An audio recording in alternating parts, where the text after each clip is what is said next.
Teu início, Denix, como é que foi, cara, como profissional, assim? Você já contou que sua mãe deu o primeiro pontapé ali, te dando uma prancha de presente, você começou a frequentar, né, as praias junto com o pessoal mais velho, né, citou o Lázaro aí, e como é que foi o teu interesse por competição? Você começou a querer competir?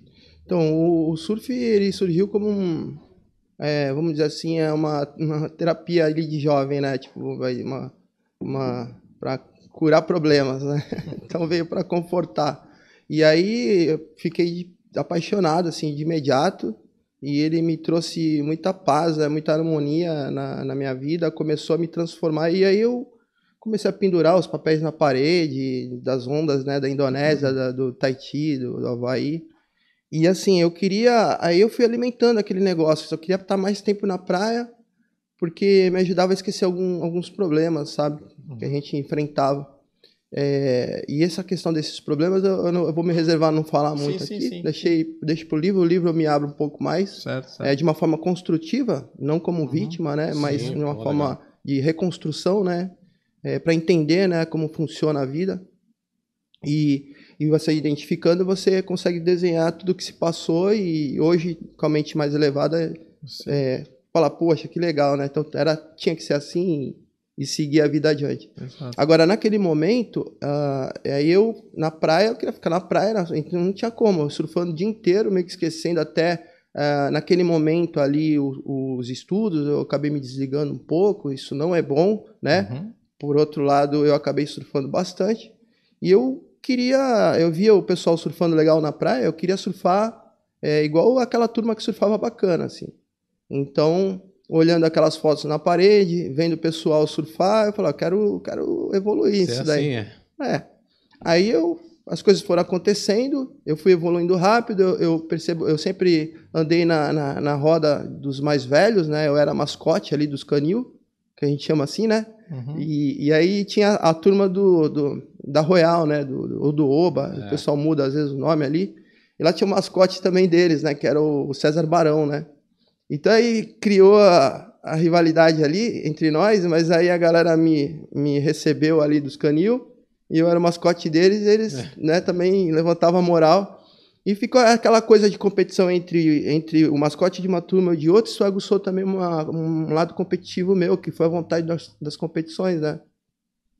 Mas antes de chegar na competição, o pessoal estava elogiando, estava falando que eu atravessava o mar de onda grande com facilidade, eu tinha 12 anos já, então quando foi ali no final dos 12 anos, se eu não me engano, eu competi no meu primeiro campeonato, na Praia Grande, que foi, por sinal, a primeira vez que eu surfei foi na Praia Grande. Quando eu ganhei a prancha no Natal, foi lá na Praia Grande que nós fomos estrear essa prancha. E estava chovendo, mar ressacado, eu entrei.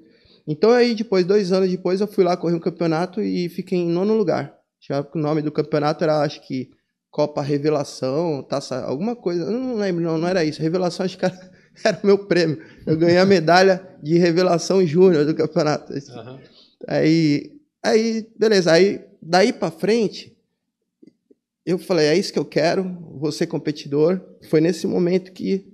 E aí eu ia no shopping de São Vicente, tinha a loja da Agster, eu ia lá, tinha a promessa de um patrocínio, eu ficava lá, ganhei uma blusa e uma parafina e sempre voltava lá achando que estava com patrocínio, mas né, é assim, no começo é assim mesmo. E depois isso foi me animando, porque mesmo que eu não ganhava mais outras coisas, nem inscrição de campeonato, eu estava vivendo aquela atmosfera, né, de loja de surf, de conhecer o pessoal, fazer amizades. E aí veio um campeonato, passado um tempinho, já com 13 anos, veio um campeonato aqui em Santos, organizado pelo Jacuí, na Taça Surf Brothers. E foi até aqui na frente, a segunda Taça Surf Brothers. Aí eu venci na categoria Mirim, e foi meu primeiro campeonato. Que legal. E assim a carreira foi deslanchando. Esse foi teu primeiro campeonato que tu teve um pódio legal? Foi essa taça do... que eu ganhei. E ali, esse campeonato, na verdade, eu me inscrevi nesse campeonato e tinha um campeonato de São Vicente. Então eu pegava a bicicleta, ia correr aqui e correr ali. E se eu não me engano, era a Copa Halley que teve em São Vicente. Eu também fui bem, acho que terminei em 8º. No primeiro dia do geral lá em São Vicente, tinha os profissionais, o Nino Matos, Maurício Sorelinha, o Sapo, o Peixe, o Odin, uma galera toda que competia. E aí eu com 13 anos, era mais barato. O pessoal botava eu pra correr, sabia? Porque no surf tem essas coisas, né? Cascudo, chega daqui da outra turma, da cascudo. Já tinha uma rivalidade. Mas no campeonato tava todo mundo reunido ali, né? Aí fizeram um ranking geral. E nesse dia do ranking geral, pra minha surpresa, eu fiquei em primeiro lugar no ranking geral, na frente dos fera todas. E isso repercutiu legal, me deu uma animada. E foi muito legal, sabe? São histórias, né? Passagens que a gente guarda. Mas tudo era na raça, não tinha apoio, não tinha nada, tudo na raça. Então, nesse evento, de repente, eu acho que eu tô confundindo um pouco, a gente vai voltando no tempo. Talvez não foi esse campeonato que eu fui correr ao mesmo tempo que o da Surf Brothers. É quase isso que aconteceu, porque acho que isso aí foi com 14 anos, tá? Foi na sequência. Então eu não me lembro qual foi o campeonato que eu corri em paralelo ao da Surf Brothers. Mas esse aí foi logo depois, eu já tinha acho que acabado de fazer 14, eu estava no final dos 13 anos, quando aconteceu esse negócio de terminar em primeiro. Aí eu terminei em oitavo no campeonato. E foi muito legal. Aí depois, com 14 anos, eu conheci o meu patrocinador de pranchas. Eu tive duas pessoas fundamentais na minha carreira, que foi o Ronaldo Murinho. A gente chamava ele de velho na ocasião, mas o apelido dele mesmo em Santos, porque ele andava em Santos, era Murinho. E lá do Murinho, né? Tem, acho que o lugar que é conhecido Murinho, lá a turma do Murinho, lá tinha o Murinho em Santos, ali tem um lugar ali, um bairro ali que eu não...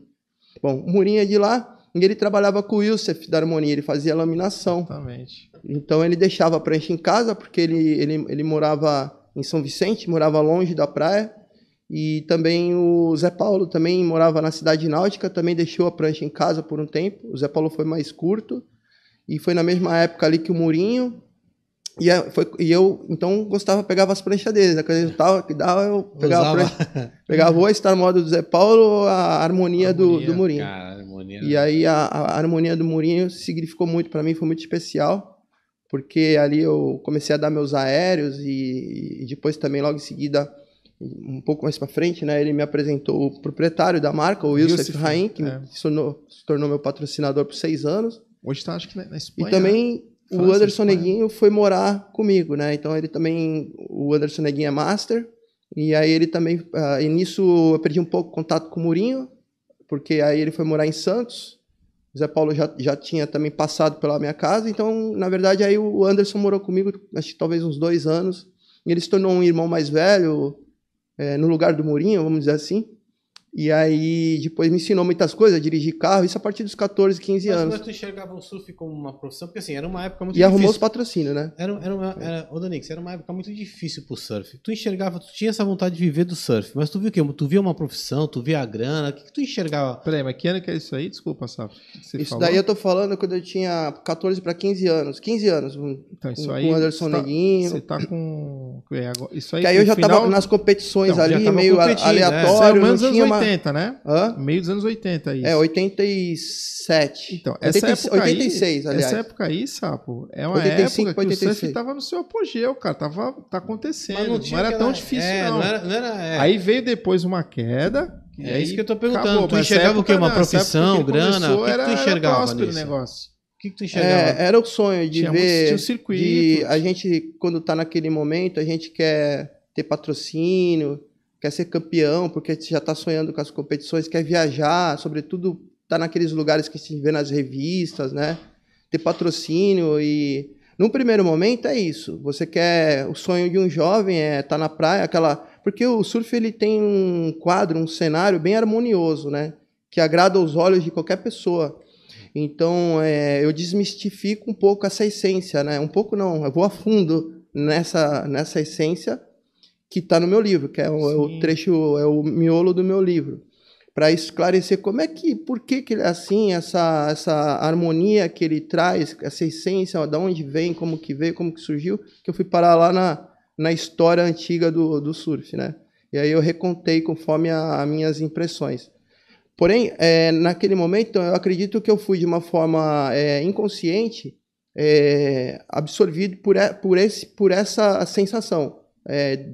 Desse clima harmonioso, quando eu vi pela primeira vez, quando eu tinha 7 anos no Guarujá, porque na verdade eu comecei a surfar aos 10 anos, mas o surf entrou na minha vida aos 7, que foi quando eu fui para o Guarujá uma vez com a minha mãe, para um retiro dos problemas, e aí de repente ela me levou lá para a praia de Pernambuco. na praia de Pernambuco, quando eu vi aquele cenário, eu fiquei maravilhado. Pô. Aí quando eu voltei, nunca mais esqueci, meio que ficou ali arquivado no subconsciente. Quando foi com os 10 anos que eu fui no mercado, era perto do Natal, eu bati o olho naquela prancha, é meio que acho que eu ativei a chave que estava no arquivo. É isso aí. Eu quero isso, porque de alguma forma veio na minha cabeça aquilo lá do Guarujá. Não, eu quero ser surfista e tal. Então a criança, a gente ali, eu comecei nesse sentido. Depois aí minha mãe vendo que isso começou a mexer comigo, era bom para mim, começou a comprar revistas de surf. E aí que começaram a sair naquela ocasião, também já era recente. Sim, tá, a indústria... Aí as gringas, ela me comprava surfing, Surfer e a Surfing. Aí ela me dava, ela ia na rodoviária e comprava, só tinha em livraria assim, grande. E eu pegava essas fotos dessas revistas, eu via os anúncios tudo colorido, aquelas coisas que agradavam os olhos. Cara, né? Eu queria viver aquilo porque aquilo me trazia um conforto, uma paz, uma harmonia, que era uma coisa que eu precisava para minha vida. Então, foi isso. Eu comecei a surfar e queria porque isso. Só que depois... a gente como ser humano, né, que o ego vai ficando, né, vai aflorando na gente, aí a galera vai elogiando, a gente vai gostando, né, tal. Aí a gente começa a sonhar assim, em ser um atleta, um campeão, viver de patrocínio, mas no primeiro momento você não tem essa vaidade, você é jovem ainda, isso começa a vir mais para frente, aí depois você já começa a ter umas ambições maiores.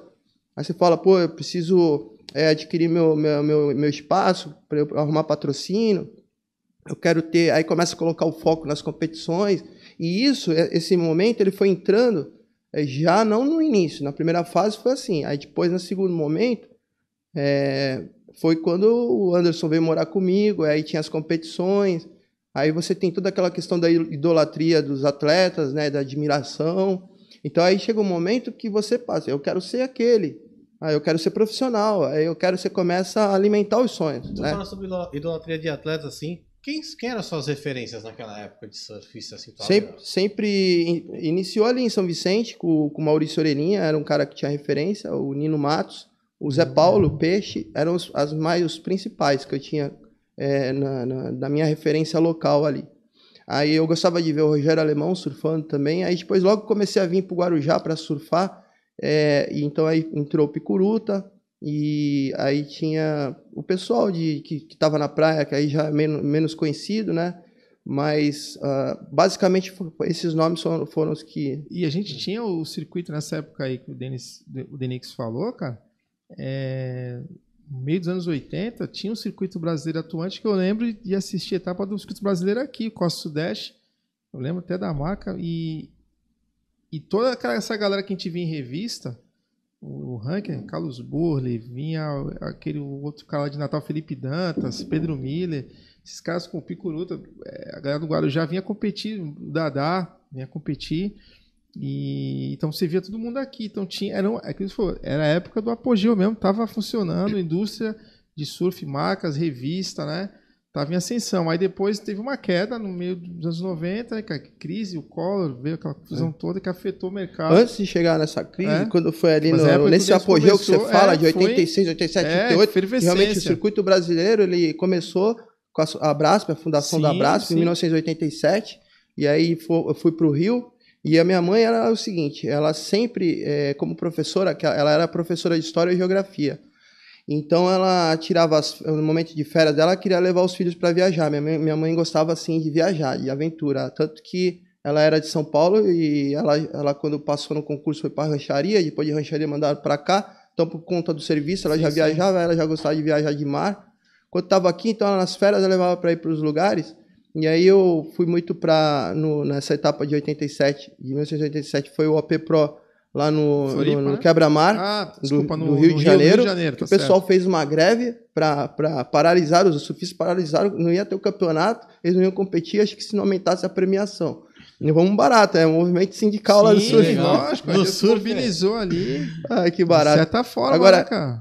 Só que antes disso, aí tinha lá o AP Pro, ele começou, se não me engano, era Taça Olímpicos, depois veio o primeiro AP Pro, acho que foi em 85, aí depois foi 86. Eu não fui no 85, fui no 86. Sim. Foi quando eu comecei eu saí de 85, era a fase assim que eu tava aqui com a rapaziada da praia ali, a turminha, comecei meio de guerreiro ali e tal. Só que aí minha mãe, ela começou a ver as modificações, as transformações que o surf estava, os benefícios que o surf estava trazendo para mim. Ela começou a ficar muito de olho nisso, então ela falou assim, só que é o seguinte, ele tá muito assim com a turma aí, então eu penso, né? Ela nunca falou para mim que foi isso, mas eu penso que foi isso. Eu vou começar a surfar, porque assim eu vou levar ele e aí ele vai, assim, eu acompanho melhor ele, né? E acho que também foi uma salvação para minha mãe também precisava isso. Eu falo isso daí no livro, né, de uma forma mais formal, legal. Assim, mas... E que aí minha mãe, então, naquela ocasião, com 51 anos, começou a comprar um bodyboard e começou a surfar. E a gente foi em 86, lá para o OP Pro, né? A inscrição era coisa mágica, tinha muita gente na praia, aqueles anos dourados as ali. As marcas faziam as barracas na areia, né? Cada equipe tinha... As equipes famosas, cada uma com a sua barraca, e aí falava um patrocínio, quando chamava o atleta, falava o patrocínio principal dele. E então, pô, praia lotada, sabe? Eu ali com 14 para 15, sei lá, nessa idade aí, tô maravilhado, né? Olha que mundo, que é isso, totalmente. E em 87 essa é a palavra. Veio o Hang Loose, né? Que aí foi... Aí depois, então, como eu viajava, minha mãe, ela via que era legal e ela também passou a surfar, então a gente ia acampar nas férias, porque ela era sócia do Camping Clube do Brasil, que por sinal sempre tem em todos os lugares bons de surf, tinha, né? Em Floripa, só que era na Barra da Lagoa, aí tinha Ubatuba, no Perequê, nunca é na praia boa, mas é sempre na cidade que tem, então tudo bem. De carro, aí tinha de carro, aí na Barra da Tijuca já era bem na cara ali, do lado do Barra Mares, o Camping Clube, aí depois tinha uma lá também na Praia da Macumba também. Aí no Rio é exceção à regra, que já era no local mesmo, né? Da hora, hein? Aí eu lembro que eu tava lá, já, ali, né, foi bem na minha primeira viagem, né, quando eu tava ainda com a prancha que o Lázaro fez pra mim. Tinha 12 anos. Aí eu fui acampar lá na praia do Recreio, no Camping Clube do Brasil, e lá tinha a molecadinha, que a gente já tinha ido no outro ano, mas no outro ano não tinha levado prancha. E aí eu conheci a turminha, que já era do outro ano, que sempre ficava ali. E lá eu conheci o Jabá. O Jabá é muito conhecido lá no Rio de Janeiro. Ele tinha uma tatuagem escrito surf aqui, eu acho, no beiço, né? Na parte de dentro do lábio, assim. E ele foi participante do primeiro Big Brother na Globo, mó barato. É mesmo? Aí, nesse ano... Aí depois eu voltei, com 2 anos depois, com 14 anos, eu já estava dirigindo carro. O Anderson Neguinho me ensinou a dirigir carro, e minha mãe era meio maluquinha. Ela deixava de vez em quando, né? Tinha hora que ela tinha a responsabilidade, lógico. Mas assim, aquela minha mãe era por incentivo, ela fazia de tudo. E aí lá no Rio de Janeiro eu peguei o carro, e sem a minha mãe no campo, e botei todo mundo do camping lá, molecada, o Jabá, e fomos lá pro Quebra-Mar, para ver o campeonato que tava tendo, né? E, pô, muita passagem legal, assim. Mas na questão do surf, pelo fato da minha mãe começar a surfar e ela tá sempre indo nos campeonatos, o que aconteceu? Ela tinha 2 carros, então ela deixava um carro para mim, pro Anderson Neguinho, e o outro ela ia trabalhar e tal, e eu e o Anderson ia treinar. A tática dela deu certo no início, de ir com ela. Só que adolescente, chega um momento que tu sabe como é que é adolescente. Aí fica com aquela coisa de não ir com o pai, com a mãe, né? E tem vergonha, um pouco assim. Então, mas ela já estava apaixonada pelo surf. E aí eu falei, mãe, vai no teu carro, que a gente vai no nosso aqui, que já tinha dominado o carro. Mas aí ela ia pro Guarujá no carro dela, a gente ia no nosso, que é dela também. E lá ela ficou conhecida como a coroa do surf. Então todo mundo já bateu o olho, já via, porque era todo mundo com 25 anos, eu estava com 15, a galera mais velha ali, o Ipicuruta talvez deve estar 10 anos mais velho que eu. Só que, então, imagina uma pessoa de 24 anos, 25, que tá vendo uma senhora de 50 e pouco, uma coroona, né? Aí, tipo, então a tiazona lá, logo ela ficou conhecida com a galera, e aí o Ipicuruta, que é uma pessoa irreverente, e brincalhona, né, com todo mundo. Então, imagina se não sobrou pra minha mãe ficar brincando ali com ela, zoando e tal, aquela coisa. Então, ela logo ficou conhecida e o pessoal dava um respeito pra ela, né, de ver ela pioneira ali, né, pela idade, assim. Então, o que aconteceu? Ela começou a ficar muito fã do Ipicuruta Salazar, né, muito fã mesmo. E fã número 1, de carteirinha, assim. Colecionava tudo que saía. Jornal, recorte de jornal na tribuna, revista. Aí, mais as minhas, né? Ela tinha 2 ídolos, né? Era o Ipicuruta e eu, eram os 2 ídolos dela. Então, e aí, o que aconteceu? Ela acabou conhecendo Saquarema primeiro que eu, porque ela foi levar o Ipicuruta, o Almir Salazar, a Karen, o primeiro filho, que é do Caio, né? Ele não tinha nem nascido o Leco ainda, ou era bebezinho, e então tampouco o Matheus. E aí eles levaram tudo no carro lá, e, pô, inclusive o Almir até vendeu uma prancha lá para minha mãe, falta. E foi muito legal. E o campeonato lá que eles foram, inundou tudo, foi 87, se eu não me engano. A Saquarema inundou, teve um temporal lá, e no começo o mar estava ressacado os primeiros dias, 3 metros de onda, gigante. A minha mãe foi parar lá atrás, foi arrastada, mas a minha mãe também, ela atravessava os mares grandes, né? Então ainda cooperou isso daí. Mas ela foi parar lá atrás da laje, ali das pedras, ali no canto de Itaúna. E aí quem foi resgatar ela naquele evento foi o Tail.